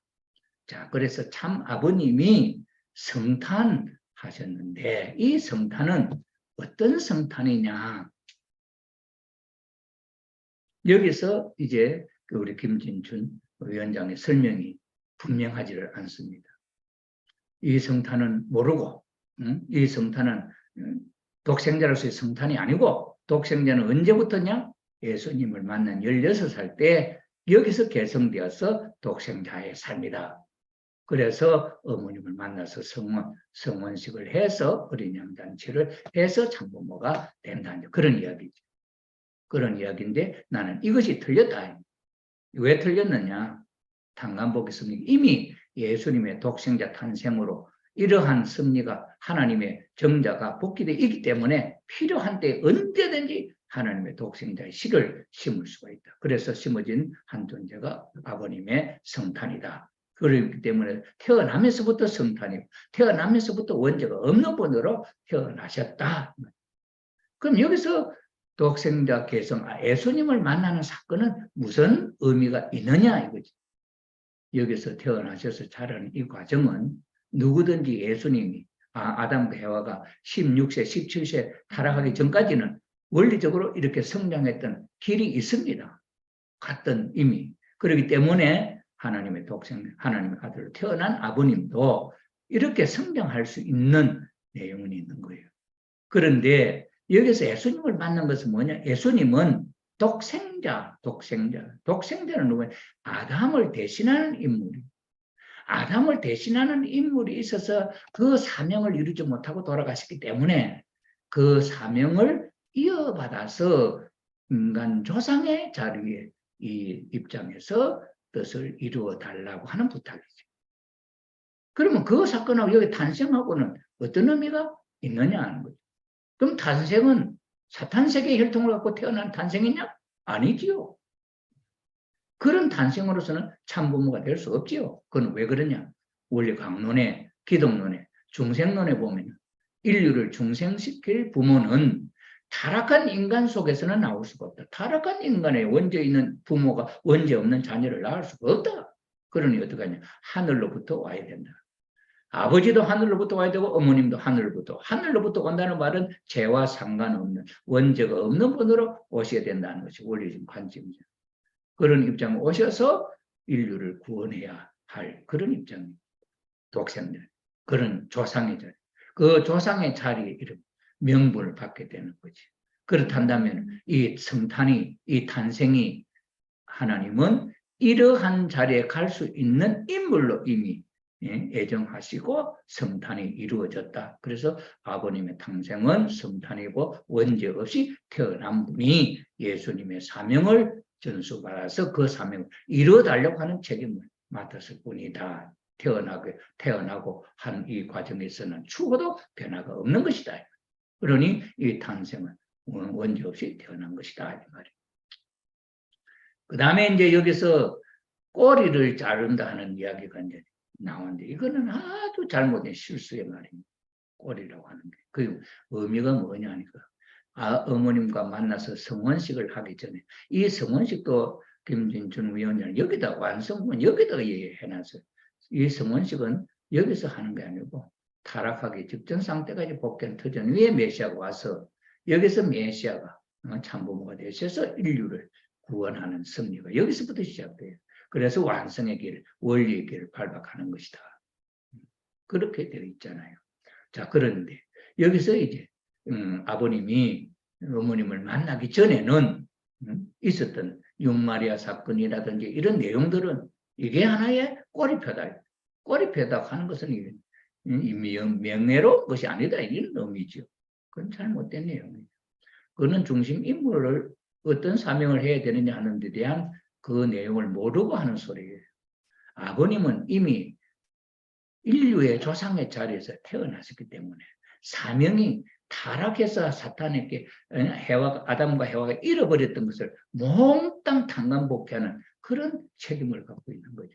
그런 입장에서의 남자의 사명이 있고 그런 에서의 해와 독생의 사명이 각각 다릅니다. 독생자의 사명과 독생자의 사명이 똑같을 수 없습니다. 독생자의 사명은 남자, 아들로서의 사명이고 독생자의 사명은 독생자, 딸로서의 사명이고 해와가 하지 못했던 것을 탕감복귀하는 거죠.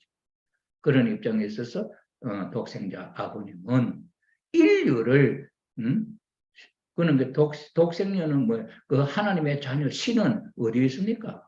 아들 독생자에 있지 않습니까? 하나님의 씨. 그다음에 독생녀는 밭이라 그러잖아요. 그 씨를 심어서 하나님의 자녀가 태어나는 거죠. 행적으로. 그런 입장이죠. 그러니 이 아버님이 태어날 이미 독생자의 하나님의 정자, 독생자, 복귀된 독생자 내용을 갖고 그 다음에 타락했던 인류를 애를 이제 좀 더 이제 성원식 때 그때 아버님, 어머님이 독생자 결혼을 했을 때 그때 노아 홍수 때처럼 홍수 심판 때처럼 전 인류가 멸망하고 오직 독생자 아버님, 어머님이 가정을 이뤄서 산다고 한다는 거예요. 에덴 동산에 두 부부가 자녀를 낳으면서 천국 가정이 되고 천국 종족이 되고 천국 국가가 되고 천국 세계가 되고 이렇게 퍼져나가면 자동적으로 거기서 나라가 되고 왕이 되고 이런 과정을 자연스럽게 거쳐갈 거 아닙니까? 그런데 인류를 죽이지 않고 심판하지 않고 탕감복귀하겠다고 하는 입장을 아버님, 어머님이 취하십니다. 그때의 상황은 다릅니다. 예수님이 세리요한이가 믿음의 기대를 세우는 중심 인물로 그 믿음의 기대와 실제 기대를 세우는 중심 인물의 입장에 섰을 때는 메시아가 그 위에 서면은 이 타락한 세와는 아무 상관없이 하나님의 독생자로서 메시아로서 그 일을 할 수 있지만은 세리요한의 터전이 무너지게 될 때 메시아는 어디로 내려옵니까? 인간 세리요한의 자로 내려오잖아요. 그러면 어디 사탄의 주관권 속에 들어오잖아요. 그럼 사탄에게 어떤 조건을 세워서 자기를 다시 찾아 올라가야 되는 타락한 인간을 구원해갖고 다시 올라가야 되는 승리의 길을 밟아 나가잖아요. 그런 입장에서 중심 참 아버님이 하셔야 하는 사명이 있죠. 그래서 전 인류를 구원하는 그런 승리에 있어서의 탕감 조건들이 있죠. 그 다음에는 또 이제 이 중심 인물의 사명과 특별히 12자식이죠. 12자식은 아브라함으로부터 노아로부터 아브라함까지 10대, 아브라함, 이삭, 야곱까지 2대 연장되어 12대의 그 섭리적 뜻이 이루어지잖아요. 그러니 아브라함이 야곱 때 와서는 12자식을 세워가지고 그 조상들이 잘못했던 것을 탕감복귀하는 입장에 12자식을 12조상을 대신한 입장에 세웠던 섭리가 있잖아요. 그런 내용을 중심 잡고 그 섭리의 길을 모세가 가고 예수님이 가고 재림주님이 가시는 노정이죠.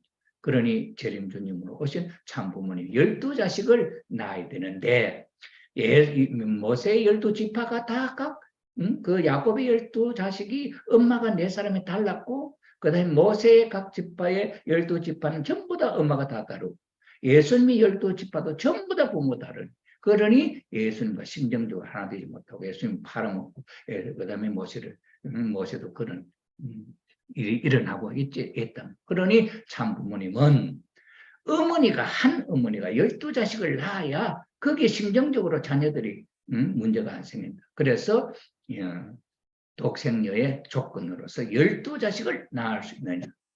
그게 참 어머니의 조건이었단 말이에요. 그런 내용을 중심 삼고 어머님과 성혼식이 이루어져서 어머님은 12자식을 낳겠다는 거죠. 그런데 만약에 인간으로서 보세요. 내 자녀는 수술을 해서 낳았잖아요. 수술은 과학적으로는 2번만 이상 하면 안 된다는 거잖아요. 할 수 없는 거잖아요. 그런데 아버님의 말씀에 순종해서 4번이나 목숨을 이를 각오를 하고 내 12자식을 낳아서 성공적으로 12자식을 낳은 어머님이시잖아요. 그런 입장이 있기 때문에 여기서 성진님 어머니, 그 다음에 누굽니까? 그 다음에 희진님 어머니, 다 어머니가 다르잖아요. 그렇다면 이건 이 아들들은 12자식 없을 때 만약에 채워야 할 아들, 예비 아들들이죠. 그런데 어머님이 12자식을 낳음으로 말미암아 이 자식들은 필요가 없잖아요. 12자식 승리에. 그러니 성진님과 그다음에 희진님의 이런 자녀들은 12자식 속에 들어가지도 않는다 하지요. 그럴 때에 이 성진님께 아버님 어떤 일을 했냐. 성진님과 한 번은 극장에 가십니다. 극장에 가서 보는데 그 스토리가 뭐냐 하니까 아들이 맏아들인데 장자인데 그러나 어떤 상황에 따라서 그 아들이 장자가 못 되고 이제 동생이 장자가 되는 그런 내용이었어요. 그래 그 영화를 성진님하고 아버님 보시고 또 데려가 또 보시고 또 데려가 또 보시고 또 가려 하는 거예요. 그래가 이 성진님이 가만히 생각을 했는데 왜 아버님이 똑같은 영화를 계속 보자 하실까 생각해 보니 자기가 또 맏아들인데 너는 우리 집에 맏아들이 못 된다 하는 것을 간접적으로 알려주시려고 아버님 하셨다는 걸 깨닫게 되죠. 그래서 성진님이 아버님 이제 영화 안 보셔도 됩니다. 제가 무슨 뜻인지 알아들었습니다. 제가 맏아들인데 맏아들이 아니다 하는 것을 말씀하시는 것 아닙니까? 이렇게 그 다음부터는 안 가셨다. 여기서 아버님이 이 문제를 해결하셨잖아요. 만약에 어머님이 12자식을 못 낳아 10자식을 낳았으면 여기 성진님도 들어가야 되고 여기 뭐 또 다른 분도 들어가고 해가지고 12자식을 맞춰야 돼요. 그러면 엄마가 몇입니까? 엄마가 3사람 생기잖아요. 이렇게 되면 참부모가 정해지게 될 때 아버지는 한 분이고 어머니는 3분으로 해서 참부모가 정해질 수 있습니까? 원리적으로 일남일녀 아담과 해와인데 그러니 엄마가 되는 조건에는 12자식을 못 낳으면 안 된다는 철칙을 아버님이 선포를 하시고 그 12자식을 낳기 위해서 어린 처녀를 어머니의 자리에 세울 수밖에 없었던 그 아버님의 심정을 이야기하셔서 알 수가 있지 않습니까? 그렇기 때문에 여기서 어머님과 성혼식 이전에 있었던 사건이라든지 그 다음에 그 이후에 있었어도 혹시 이런 육마리아 사건이라고 하는 이런 일들이 있었다 한다면은 그것은 야곱 노정에서 보여주었던 내용이야. 야곱 노정에서 내 부인을 통해서 12자식을 낳은 야곱이가 본보기 노정이었단 말이야. 그 노정을 따라서 모세가 가고 모세 노정을 따라서 예수님 노정을 따라서 아버님이 가시는 노정에 12자식을 위해서는 그런 승리가 있을 수 있다. 그런데 이것을 아버님이 정리하셨잖아요. 12자식을 낳음으로 말미암아 이것을 다 무시해버리고 참 어머님과 더불어서 아버님 어머님은 참된 부부가 되시고 참된 부모가 되시고 참된 자녀를 낳아서 참가정을 이루시고 그 참부모님이 성혼식을 한 그 공식으로 인류를 구원하는 승리의 원칙으로 삼으셨다 하는 내용이죠. 이것이 김진춘 위원장의 말씀 속에는 부족한 내용이고 설명을 못하는 잘 못하는 내용인 것을 당간복귀 성리에 의한 공식을 가지고 설명을 할 수 있다 하는 내용이죠. 이래서 참부모님의 성혼식 노정에는 아무 문제가 없다 하는 것이 될 수가 있죠. 그래서 여기에서 참부모님의 성혼식은 여기서 이루어지는 것이 아니고 장성기 완성급에서 아담과 해와가 타락했던 그 기준에서 재림주님 오셔가지고 어린 장지를 통해서 참부모님이 되시고 참부모님의 7년 노정을 통해서 완성한 터전의 하나님의 날이 책정되면서 이 7년 노정을 성공적으로 그러시고 그 참부모님을 통해서 축복받은 모든 축복 가정들은 이 탄광복귀 원칙의 원리, 이 복귀 섭리의 이 터전에서 축복을 받고 조상이 아담과 해와 가보지 못했던 이 길을 7년 노정으로 가서 완성해야 되는데 아버님은 7년 노정으로서 어머님이 성공하심으로 하나님의 나라를 찾아 세웠는데 우리는 아직도 이런 원칙적인 길을 가지 못하고 있어서 금년 섭리가 뭡니까? 2027년에는 세계적으로 우리 자녀들 중심 삼은 참 하나님의 나라를 세워드리자 하는 목표를 세우고 있지 않습니까? 그 이유가 무엇입니까? 그거는 자녀들 우리가 스스로 이 길을 거쳐서 완성한 터전 위에서 하나님의 나를 우리 자녀들로 말미암아 생기는 그 나를 우리가 세우자 하는 섭리의 흐름인 것을 우리가 알 수 있지요. 이런 면에 있어서 김진춘 위원장의 설명에 잘못된 점을 제가 소개를 해드렸고, 그 다음에 문제가 뭐냐? 이거는 이제 김진춘 씨 문제는 독생녀에 대한 문제는 이거는 이제 설명을 절대적으로 했는데 독생자에 대한 설명이 부족하기 때문에 김영희 회장님께서 이것이 절대적으로 틀리고 잘못된 내용이다 하는 것으로 해서 소개하면서 이제 어머님의 성탄에 대한 문제를 소개하고 있는 것이 문제가 되고 있습니다. 그게 이제 뭐냐니까. 아버님은 김영희 회장님 측에서는 절대적으로 아버님은 재림주로서 예수님이 승리한 이 터전을 이어받아서 태어나실 때도 독생자고 그 다음에 재림주로서 이 노정을 걸어가시고 거기서 이제 성원식 때 어머님을 맞이할 때에 이제 그 간택의 조건으로 이제 할 때에 이 어머님은 이거는 독생의 탄생도 아니고 원죄 없이 탄생하는 것도 아니고 그저 믿음 좋은 한 여인이지. 그래서 아버님과 성원식을 함으로 말미암아서 참 부부가 되고 참 부모가 되시고 책임 분담 완성하면은 참 부모로서 완성하는 것이다. 이제 이런 이야기를 하시는 거죠. 그럼 다 좋아. 그런데 여기서 중요한 것은 어머님의 성탄이 독생녀로서 성탄이 아니고 원죄 없이 오셨던 말이 아니다 하는 이것이 결정적인 실수다. 저는 그렇게 생각합니다. 왜 그러냐? 여기서 아무 여자나 신앙 좋은 아무 여자나 독생녀 자리에 갈 수가 있다고 한다면은 아버님이 구태여 한학자를 택할 필요가 없습니다. 많은 여자가 있잖아요. 왜 이 한학자를 택하셔서 성원식이라 하고 어린 양 잔치를 하신 것이라고 의미를 부여하느냐는 그건 독생녀이기 때문이거든요. 독생녀는 하늘로 온 부모여야 되거든요. 원죄 없이 오신 분이어야 되거든요. 그것이 우리 강론에서 기독론에 애정론에서 설명하는 내용을 충족시켜야 되잖아요. 그리고 아버님 말씀에 하면은 아버님과 어머님은 씨가 다르다.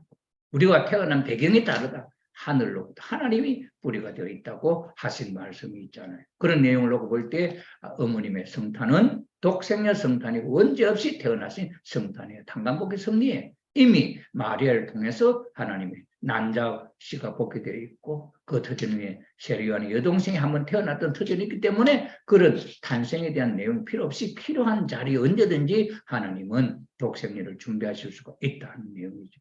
그렇게 해서 세워진 분이 한학자 어머님이다. 그렇기 때문에 한학자 어머님은 태어나신 것도 독생녀 탄생이고 원죄 없이 탄생하신 분이다. 원죄 없이 탄생하신 분이기 때문에 17세 소녀가 40세 독생자를 만났어도 대화가 9시간 동안이나 주고받을 수 있는 내용은 이미 독생녀의 지능, 지식을 갖고 계신 분이기 때문에 아버님과 대화가 가능한 것이다. 여러분 한번 생각해 보십시오. 여러분과 아버님의 섭리적인 내용을 놓고 9시간이나 이야기할 거리가 있겠습니까?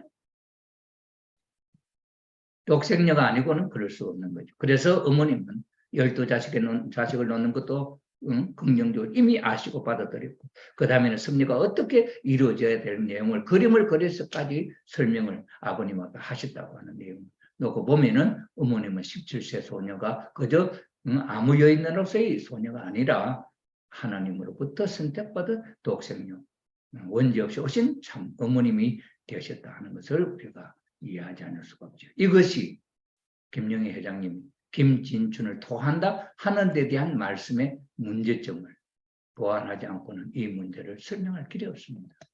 자, 여기서 보십시오. 인간 성장 기간이 어느 단계에서 타락했는가? 그것은 장성기 완성급에서 타락했던 것이다. 원리강론 59쪽에 있는 거죠.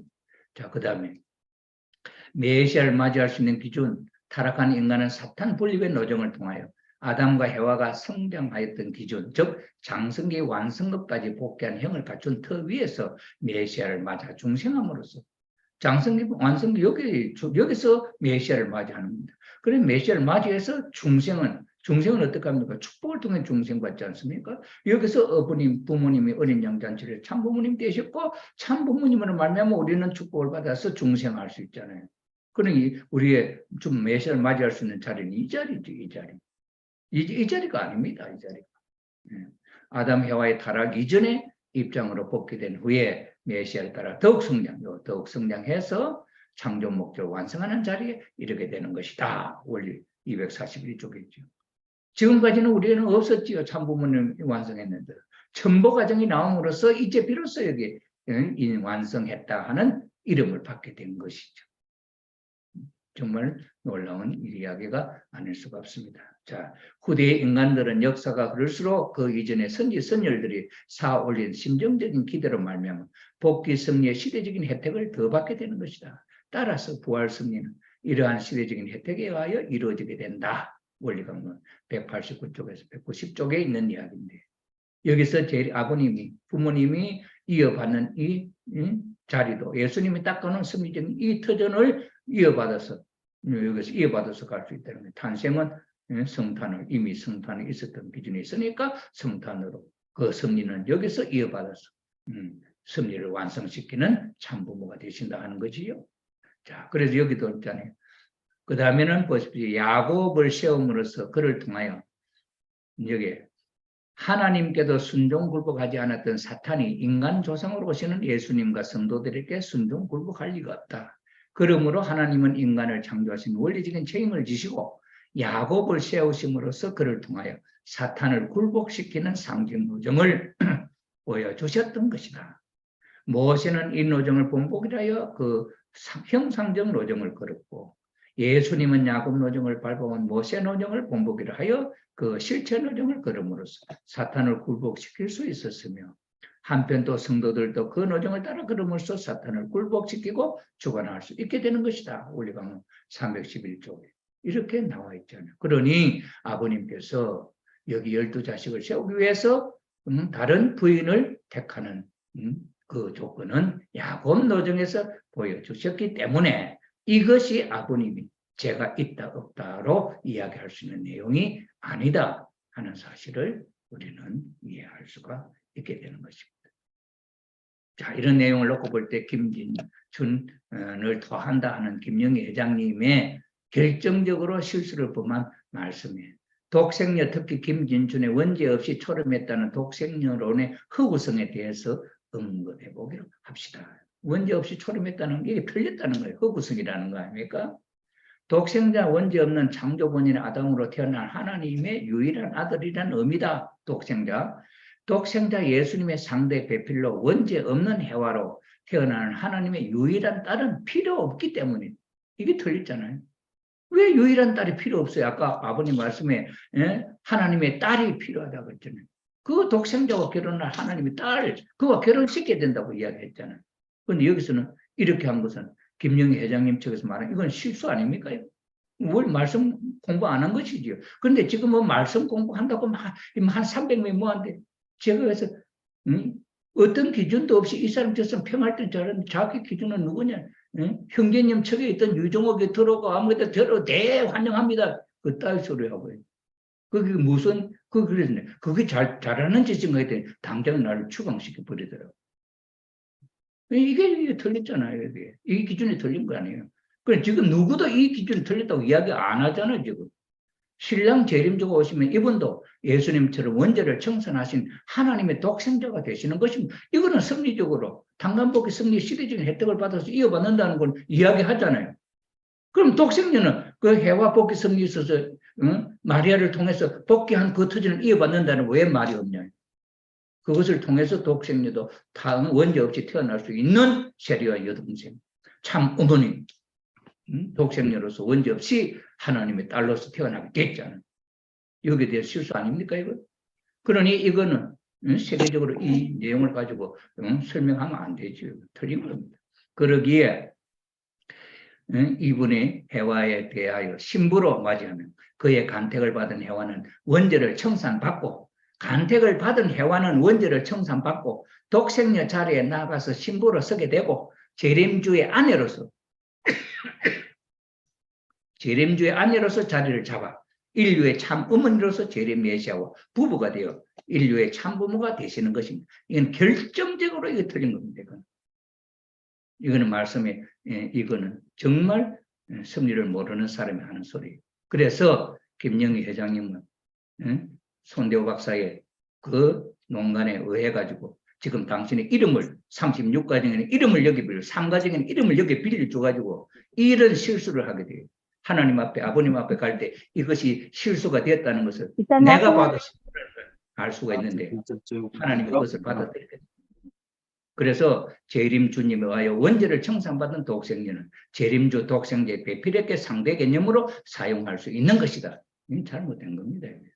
어린 양 잔치인 참부모 성원식을 전후하여 참 아버님께서는 독생녀의 출현에 관해 수차례 언급하시고 있지만 원죄 없이 탄생하는 독생녀를 의미한 적은 단 한 번도 없다. 이거 모르죠. 어머님, 한시 어머님은 시가 다르다 한 이야기가 있는데도 이게 여기 이 이야기를 할 수 있습니까?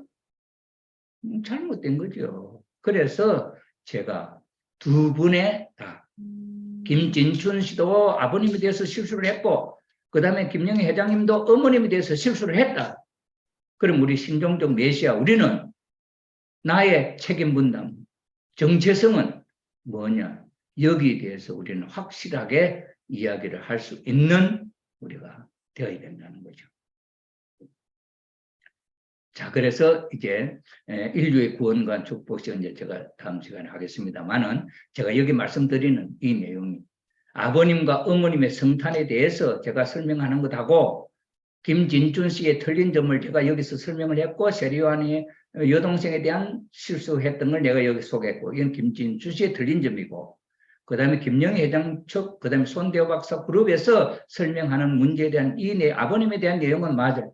그런데 어머님에 대한 내용이 성탄이 아니고 원죄 없이 탄생했다고 보지 않고 재림주님의 아내, 부인의 자리에 하는 것은 문형진 그룹의 이야기와 똑같은 그룹이니 유종옥이가 들어와도 환영, 왜 똑같은 내용을 하고 말하고 있으니까 똑같은 그룹이지. 어머님이 욕하고 어머님에 대해서 욕하고 하는 그 그룹에 김영희 회장님이 거기에 함께 동참하고 있다는 사실이죠. 이건 본인은 모르실 거예요. 제가 하는 이 이야기를 다시 한번 귀담아 들어보면은 얼마나 큰 실수를 범하고 있는지를 이해할 수가 있을 겁니다. 어느 누구도 제 이야기를 가지고 그 사람들에게 소개하는 거 아직 없었습니다. 나는 이 설명을 손대호 박사에게 보냈습니다. 김진춘 씨에게도 보냈습니다. 윤영호 회장님에게도 이 강의를 보냈습니다.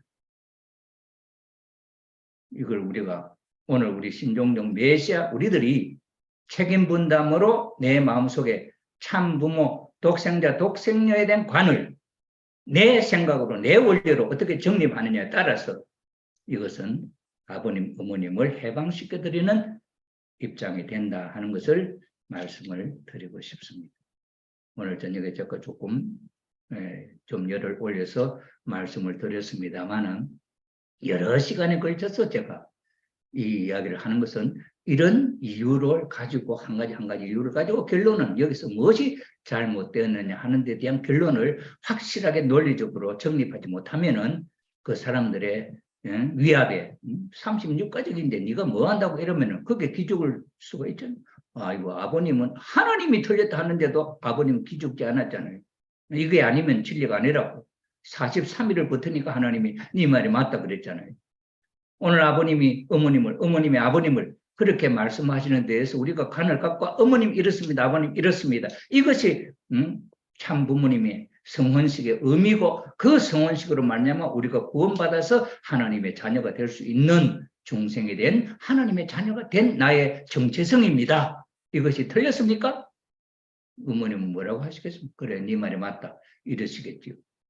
여러분들의 마음속에 이런 정체성이 확립되기를 저는 오늘도 고대하면서 제 이야기가 여기까지 흘러왔습니다. 혹시 오늘 저녁에 제가 한 이야기 여기까지의 말씀을 또 들어보시고 혹시 이해가 안 되는 부분이 있다면 또 댓글로서 알려주시면 또 다음 시간에 조금 보충 설명을 하고 이제 정식 성원식과 우리의 축복식이 어떤 가치를 갖고 있는지 해서 정상적인 흐름의 궤도를 따라서 다음 주일에 설명을 하겠습니다. 오늘 지금까지 함께해 주신 우리 선교사 여러분, 종교인 연합회 피스 매니저 정말 귀한 축복의 자리에 마지막 시대에 소명받은 참 어려운 사람들이라고 저는 생각합니다.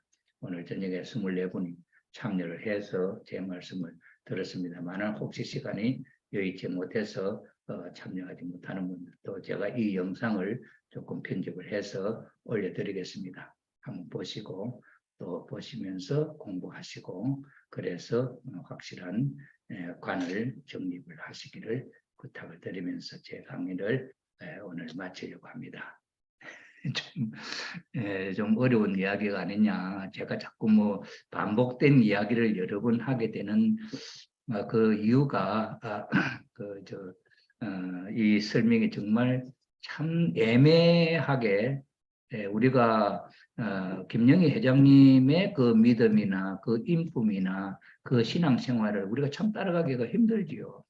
그런데 말 한마디가 저는 이런 이야기를 합니다.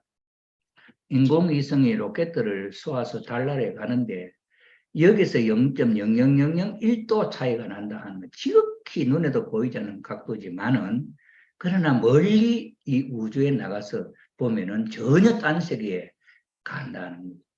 그렇기 때문에 같은 방향을 취하는 것이 얼마나 중요한가 하는 사실을 우리가 정말 깊이 생각을 해야 되죠. 그렇기 때문에 김진춘 위원장의 그거는 뭐 아버님에 대한 것은 정말 너무 많이 틀렸고 그 다음에 그 세례요한의 여동생에 대한 관점도 참 부족하다 그렇게 생각이 되고 독생녀에 대한 내용은 우리 김진춘 위원장이 공부를 많이 하지 않았다 저는 그렇게 생각이 되고 저는 이 독생자에 대한 이야기를 10년 동안 말씀 공부를 했습니다.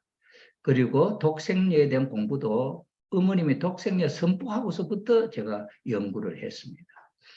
그 다음에 우리 김영희 회장님도 참 그 자서전에 아버님을 모시면서 했던 그 업적은 너무너무 훌륭하지요.